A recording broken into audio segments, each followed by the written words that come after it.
మా ఇంట్లో నెట్ అయిపోయి ఇబ్బంది అయ్యింది. మా ఆయన ఫోన్కి నా ఫోన్కి 2GB మాత్రమే వచ్చేది. నెట్ ఆగిపోయిన తర్వాత 3:30కి కరెక్ట్ 3:30కి నేను అట్లాగే మోకాళ్ళ మీద ఉండి, ఇది ఎందుకు తండ్రి ఈ రీతిగా నాకు ఎందుకు జరుగుతుంది అనేసి నేను దేవుని వేడుకున్నప్పుడు నెట్ సరిపోతలేదనేసి నేను ఎంత ఏడ్చుకుంటూ ప్రార్థన చేసిన 3:30కి అన్లిమిటెడ్ లైవ్ మా ఇంటికి వచ్చేసిందండి. అన్లిమిటెడ్ నెట్ మొత్తం మా ఇంటికి వచ్చేసింది. అది 24 అవర్స్ చూసినా కానీ అయిపోయినంత నెట్ దేవుడు మాకు ఇచ్చేసినాడు.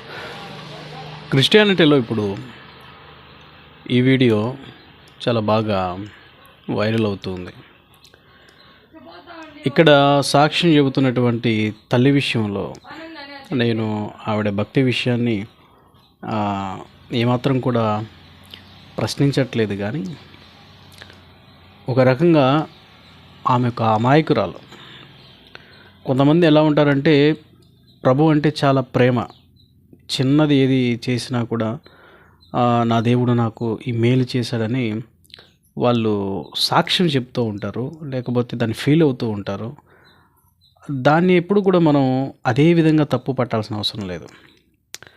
అయితే ఇక్కడ తప్పు పట్టాలి ఈ వీడియోలో అని అంటే కనుక ఎవరిది ఈ యొక్క తప్పు అంటే,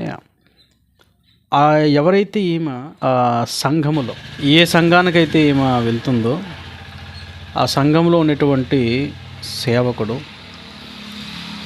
అక్కడ ఈ వీడియోను రికార్డ్ చేసి దీన్ని సోషల్ మీడియాలో పెట్టినటువంటి అక్కడ ఉన్నటువంటి కెమెరామ్యాన్, అది మొబైల్ కావచ్చు, ఏదైనా కెమెరా కావచ్చు, వీళ్ళది తప్పు. ఏంటంటే సాక్ష్యం చెప్పేయాలా, అక్కడ ఉండేటువంటి వాళ్ళని ఆకట్టుకోవాలా. దానికోసం సేవా జీవితంలో చాలామంది సేవకులు రకరకాల వింత ట్రెండ్ను తీసుకొని వస్తూ ఉన్నారు. ఇది అప్లోడ్ చేస్తే ఎక్కడికి వెళ్తుంది, ఈ సాక్ష్యానికి ఉన్న విలువ ఏంటి, లేకపోతే దీన్ని సమాజం ఎలా తీసుకుంటుంది, దాన్ని అన్యులు ఏ విధంగా భావిస్తారు, ఈ విధమైన ఆలోచన ఏదీ లేకుండా రికార్డ్ చేసిన వాడిది తప్పు, తల్లిగారిది కాదు. సో నా వ్యక్తిగతంగా దయచేసి ఈ వీడియో చూస్తున్నటువంటి క్రైస్తవులకు నేను చెప్పేటువంటి ఒక విషయం ఏంటంటే, ప్రతిదాన్ని అదేవిధంగా తప్పు పట్టకుండా ఆ తప్పుకు కారణమవుతున్నటువంటి వారెవరు, దాన్ని ప్రోత్సహిస్తున్నటువంటి వారెవరు, ఏ సంఘం ఏ వాక్యం మీద ఆధారపడి ఉంది, ఇది మనం తప్పకుండా చూడగలిగితే దేవునికి మహిమ వస్తుంది, లేదంటే లేదు. ఒకసారి ఆలోచించండి.